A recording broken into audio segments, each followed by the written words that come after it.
on there blowing the breeze, looked up, sees the world's largest strobe light, gets on his motherfucking motorcycle, drives through Harvard Yard, Arlington, MIT, yelling, the pigs are coming! The pigs are coming! Get your shit together, people! We can do it!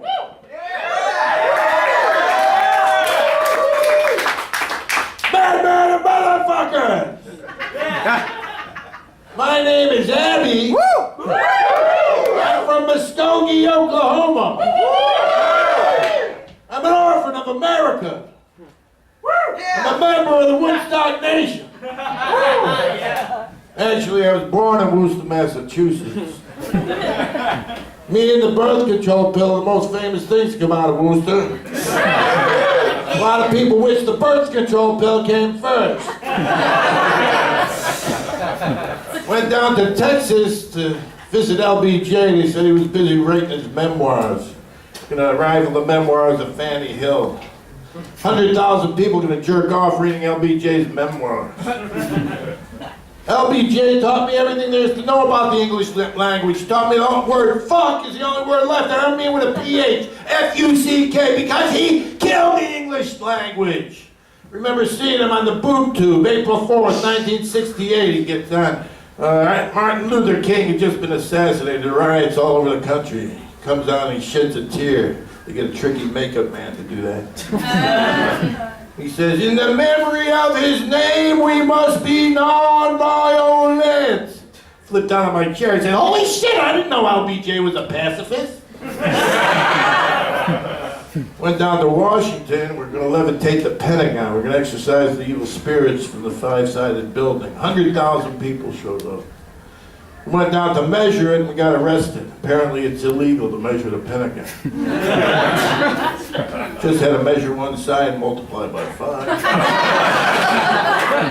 See how many people needed to show up. Went in to negotiate a permit with the generals. We wanted to levitate the Pentagon 300 feet. They only were going to allow us 10, so we took it. I've been accused of damaging the image of the country. We killed 1 million people in Vietnam. Don't you think that's damaging the image of the country? Yeah. And what do you think my lie was? A goddamn Coney Island trip? My first brush with the authorities was in high school. I wrote my first dissertation. It was a 20-page document, a pure inquest. I handed it to Mr. Brooks and calls me into his office to discuss a few philosophical points. While I make an argument about reward and punishment, he starts calling me a little commie bastard. He grabs me by the collar of my Billy Eckstein shirt and, you ripped my fucking shirt! I went all the way to Sam's and Linda to buy that shirt. Well, Brooks is a little hard of hearing and he's tearing up my paper and throwing the confetti in my face. On return, I flip over his desk and tackle him. Pretty soon there's other teachers on the scene. One of them says, this is curtains for you, Hoffy. My mom made several trips to intercede, but I was 16 and the state absolved itself of all responsibility for my education. So, the public schools are full of lies. Racist, honky shit like Columbus discovered America when there were already people living here. Capital's brainwashing, like Farmer Jones goes to town to sell some apples. How much profit does he make? Profit! That's brainwashing. You can live that, you can die that kind of death. Work for IBM, miles and miles of corridor, get a plastic cart, sit behind a nice desk. There's that death. I lived it. I worked for a drug company, not Leary's. Straight drug company. Dermatological. It was nice. I had an $18,000 house. I lived in the suburbs, mowed the lawn, Chevrolet with 4 doors. It's nice living in the suburbs, I found like some figures on this company. They make this shit for like 0.6 cents and sell it for $3. My duties was to get doctors to print articles that say how good the stuff is. I slip the doctor like $500 and I go around, I reprint it, and I go around and show it to other doctors. Say, see how good this shit is? When you're engaging in this for a while, you start wondering, is this shit any good? Who are you gonna ask? You can't find a Dalai Lama, so I asked my boss, the regional sales manager, I say, hey, just between you and me, is this shit any good? He says, well, it can't kill you. I worked for this company for like a year and a half, and I had it down to a science. I worked 4 hours a week for the company. The rest of the time, I play for SNCC. 80 hours a week, run around the South, run around the ghettos of Massachusetts. And I made, you know, for that 4 hours, I make like $15,000 a year. It was a lot back then. Then finally got caught, sort of let them. But 4 hours was rotting my brain, producing chromosome damage. Said, I gotta get out of here. So I find a place on the east side, the Lower East Side, $23 a month rent, rats all over the place, gunfights in the streets, people scraping the gutters for food. Food. Selling everything they have. Some days I'd go out on Avenue D, they're sitting on cardboard selling things from their kitchen. You don't feel it till the rats start biting at you. It's not like a feeling you get when you go on a children's crusade in Mississippi. It's not that, it's different. We were in Chicago in 1968, Democratic Convention. Convention center is 10 miles away. 10 miles of barbed wire fence. There were 25,000 troops, including the cops and National Guard. There were helicopters with machine guns, tanks, armored tanks in the streets of Chicago. There were National Guard with bayonets. We're there to disrupt the convention. Out of sight. We couldn't find our way out of the park. If you want to go on trial, you can't find a better place than Chicago. They give you a real good deal. They beat the shit out of you, throw you in jail, give you right down home trial. They had a judge here. His name was Julie, my illegitimate man. Man, was he old. He was around for the first Vulcan War, just missed the Titanic. Couldn't swim either. Sent him so much goddamn Geritol, Ted Max showed up. Gonna audition him to play a judge. I mean, he ran a tight ship. You ain't seen a judge since you seen Julie. I mean, he made a ruling every 10 minutes. We want to put Ramsey Clark on the stand, the former Attorney General. Prosecuting attorney says, the appearance of this witness will definitely tend to prejudice the jury in favor of the defendants. Well, I always thought that's what you did a defense for. But Julie knew what he was talking about, threw the fucker out. I got to hand it to him. He didn't have a heart attack. Our whole defense was geared around giving the judge a heart attack. It's the only trial where the defendants didn't know whether they was innocent or guilty. The jury's still out on that one. Man, that was some jury to play to. Like the back pages of the Ladies' Home Journal. I get up on the stand, the guy says, have you ever written a book? I said, yeah, sure, I wrote a book. I wrote a book called Fuck the System. I look over the jury, they're shaking their heads like windmills. They got pneumonia on the spot. No shit, they gotta rush me to the hospital. Instant pneumonia. Well, I got 28 days of contempt for smiling, 14 days for laughing, and 2 for throwing a kiss to the jury. We were down there at the Library of Congress and saw one of the sketchers there, you know, the guys who draw those sketches for the TV, and we say, hey, can we have one of the sketches? He says, no, the sketches are owned by the Library of Congress. I said, wait a minute, I gotta talk to my manager. I mean, the government puts you on trial and they own the rights too. What a chip. We're gonna put out an album, government's case against the conspiracy, the complete record. You open up the album, there's no record. In this state, you get 20 years for selling dope to a minor. Well, the thing is if you're selling to a minor and the cops come, you get 5 to 10 years for manslaughter. So the thing is, he's selling to a kid, and the cops come, shoot the kid real fast.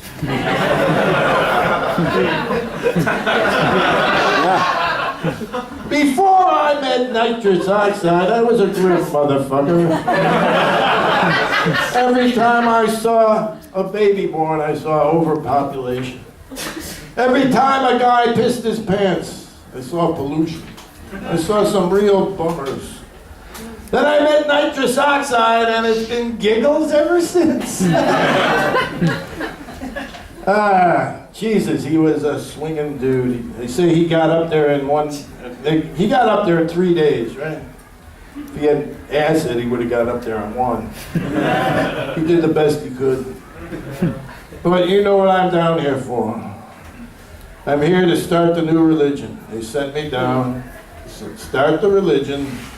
And you know what that religion is? Anybody? Fuck it! Fuck it! Fuck it! The belief system is in the 2 words. When your back is up against the wall, you have nowhere to turn, you're not prepared, you don't have anything that you can pull out of your ass. You just look them straight in the face and you say, Fuck it! I can't hear you. Fuck it! I can't hear you. Fuck it! Fuck it! And that's what we're here for. I mean, we're in a time where we're living in a paranoid society. There's more and more things going against us. Big Brother is watching. You don't know which way to turn. Everybody's afraid to take a pamphlet out of your hand. You know, there's no way to raise the consciousness of the outsiders. You start a demonstration, you say it's a peaceful demonstration, and nobody gets busted. That's not a good demonstration. Nobody gets killed. That's not a good demonstration. You must be visual now, non-invasionary at first, and just get people to listen. You got to hone them in and reel them. We used to do things in the street. We threw out money at the mercantile exchange. We had a press conference to introduce a new drug called Lace. It was a combination of LSD and acid.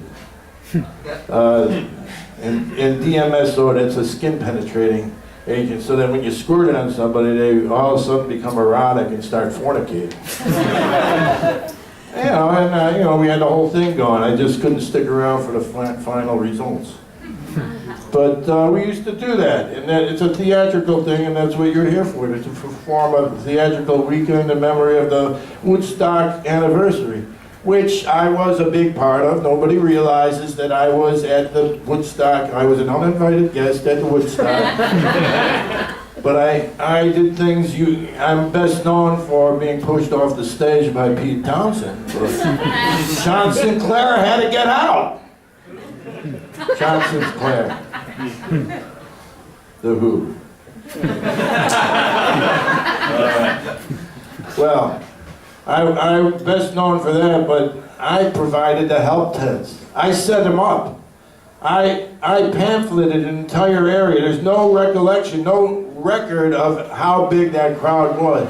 And, you know, as big as it was, it always seems bigger because, as we say, the myth is always larger than the reality. And the myth of it all is that the myth of any project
Endures is the myth of the memory of what happened.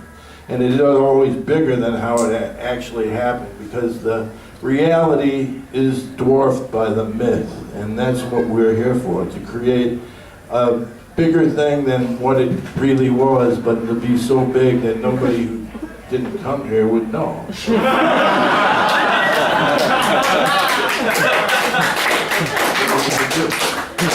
But you gotta make it as big as it can be. And you know, this is the final one, so make it big, babies. And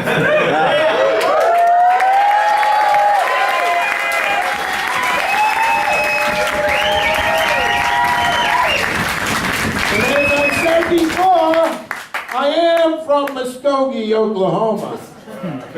And you know what they say about Muskogee. What is it? There ain't no... What is it? We're all from it. We're all from it.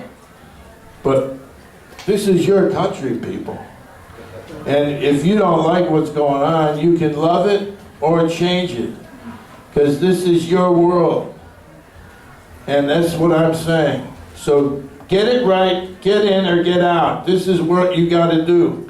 This is an election year, so one thing I got to say. Yippee! Yippee!